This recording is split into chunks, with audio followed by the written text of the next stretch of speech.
প্রিয় সাংবাদিকবৃন্দ, আসসালামু আলাইকুম। আমি মোহাম্মদ জসিমউদ্দিন, সরকারি শহীদ বিদ্যালয়ের ছাত্রদলের সভাপতি। গত 4 আগস্ট জগন্নাথ বিশ্ববিদ্যালয়ের ছাত্রদল ও ইসলামী ছাত্র শিবিরের মধ্যে একটি অনাকাঙ্ক্ষিত ঘটনা ঘটে।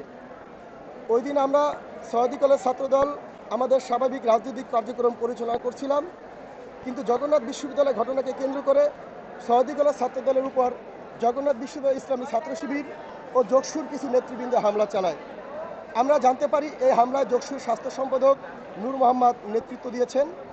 এই হামলায় সৌদি কলেজ ছাত্রদলের সিনিয়র সহসভাপতি শাকিল আহমেদ সেতু, অত্র কলেজের সাধারণ সম্পাদক রবিউল ইসলাম রুবেল এবং আমাদের কর্মী রেদওয়ান আহমেদ রাজ গুরুতরভাবে সে হামলায় আহত হয়েছেন। এরপর যোগসুর স্বাস্থ্য সম্পাদক নূর মোহাম্মদ সামাজিক মাধ্যমে ফেসবুকে ছাত্রদলের নেতাকর্মীকে কুকুর বলে কটূক্তি করেন, যা আমাদের জন্য অত্যন্ত কষ্টদায়ক ও দুঃখজনক। একদিন পর 5ই আগস্ট তাকে সোহরাওয়ার্দী কলেজের বিপরীত পাশে অবস্থান করে নেতাকর্মীরা জড়ো করতে দেখা যায়। শিবিরের নেতাকর্মীরা একত্রিত হয় আবারও ছাত্রদলের উপর হামলা করতে পারে এমন শঙ্কায় উপস্থিত লোকজন আমাকে বিষয়টিকে অবহিত করে। আমি ঘটনাস্থলে গিয়ে পরিস্থিতি বোঝার চেষ্টা করে সেখানে একটি অনাকাঙ্ক্ষিত ঘটনা ঘটে।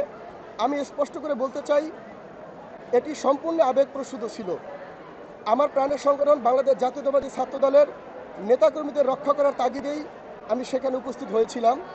তারপরও জগন্নাথ বিশ্ববিদ্যালয়ের মেধাবী শিক্ষার্থীদের কেউ যদি আমার কোনো কর্মকাণ্ডে কষ্ট পেয়ে থাকেন, আমি আন্তরিকভাবে দুঃখ প্রকাশ করছি এবং বিষয়টি ক্ষমাসুন্দর দৃষ্টিতে দেখার জন্য অনুরোধ জানাচ্ছি।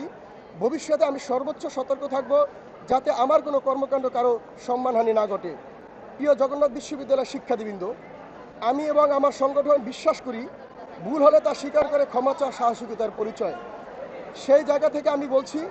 তবে একই সঙ্গে একটি প্রশ্ন আপনাদের কাছে রাখতে চাই, যোগসু ও শিবিরের নেতাকর্মীদের হামলায় গুরুতর আহত আমার নেতাকর্মীরা কি সুষ্ঠু বিচার পাবে?